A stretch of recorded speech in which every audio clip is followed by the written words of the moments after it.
ഡിറക്ഷനും മേക്കപ്പും ആക്ടിങ്ങും എല്ലാം കൊള്ളാം. പക്ഷേ ടൈമിങ് അത് ഇത്തവണ ഒരല്പം പാളി. അല്ല വിനോദേ, പറ, എന്തിനായിരുന്നു ഈ നാടകമൊക്കെ? ഞാൻ പറയുന്നത് സാറ് വിശ്വസിക്കുമെന്ന് എനിക്കറിയില്ല. പണ്ട് ഗ്രിഗറി സാഹിബുള്ള സമയത്ത് ഈ ബംഗ്ലാവിലെ വേലക്കാരായിരുന്നു എൻ്റെ വീട്ടുകാർ. ഒരു നാൾ അവരുടെ വളർത്തുമകളെ കാണാതെ പോയി. മകളില്ലാതെ ഇംഗ്ലണ്ടിലേക്ക് പോകാൻ മദാമ്മയ്ക്ക് ഒട്ടും തന്നെ താല്പര്യമില്ലായിരുന്നു. എന്നെങ്കിലും ഒരു ദിവസം അവരുടെ മകൾ കാതറിൻ തിരിച്ചു വരുന്ന തന്നെയാണ് അവർ വിശ്വസിച്ചിരുന്നത്. പക്ഷെ സാഹിബ് നിർബന്ധിച്ചപ്പം അവർക്ക് വേറെ വഴിയില്ലെന്നായി. പോകുന്നതിന് മുന്നേ മദാമ്മ എൻ്റെ മുത്തശ്ശിയോട് ഒരു കാര്യം പറഞ്ഞു. എന്നെങ്കിലും കാതറിൻ തിരിച്ചു വന്ന ബംഗ്ലാവ് അവർക്കുള്ളതാണെന്നും അത് കൈക്കലാക്കാൻ മറ്റാരെയും അനുവദിക്കരുതെന്നും പറഞ്ഞു. പക്ഷേ അവരിവിടുന്ന് പോയ ശേഷം ഗസ്റ്റ് ഹൗസ് മാത്യൂസിൻ്റെ വീട്ടുകാർ അന്യായമായി സ്വന്തമാക്കി. അവരത് വിൽക്കാനുള്ള ശ്രമം തുടങ്ങി. ഇത് വാങ്ങിക്കാൻ വരുന്നവരെ അകറ്റി നിർത്താനാണ് ഞങ്ങൾ ഇങ്ങനൊരു മാർഗം തിരഞ്ഞെടുത്തത്. വിനോദേ, ഇതൊരുമാതിരി സിനിമാ കഥ പോലെയില്ലേ? ഈ വാക്കുകൊടുക്കലൊക്കെ ഒരല്പം ഓവറായിട്ട് തോന്നില്ലേ?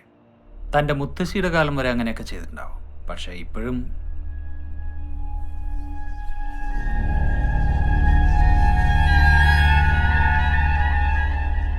സത്യം പറ, മാത്യൂസിന്റെ കയ്യിൽ നിന്ന് ഈ ഗസ്റ്റ് ഹൗസ് ചുളുവിലക്ക് വാങ്ങാനല്ലേ നിന്റെ ഈ അടവെല്ലാം?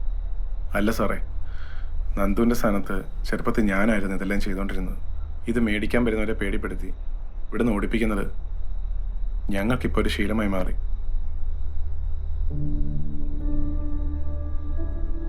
അങ്ങനെയാണെങ്കിൽ സന്തോഷ് വന്ന രാത്രിയും നിങ്ങളിവിടെ വന്നിരിക്കില്ലേ?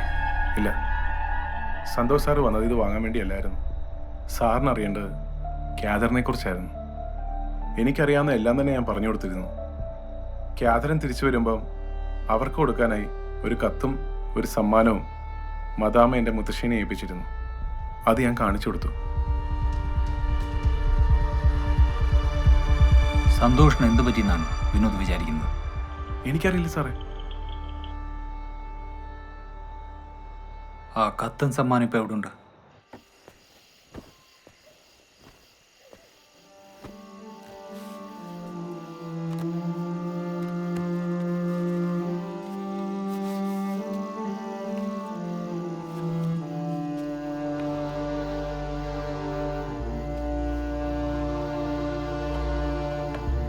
ഇതാണ് സാറേ ആ പറഞ്ഞ ഗിഫ്റ്റ്.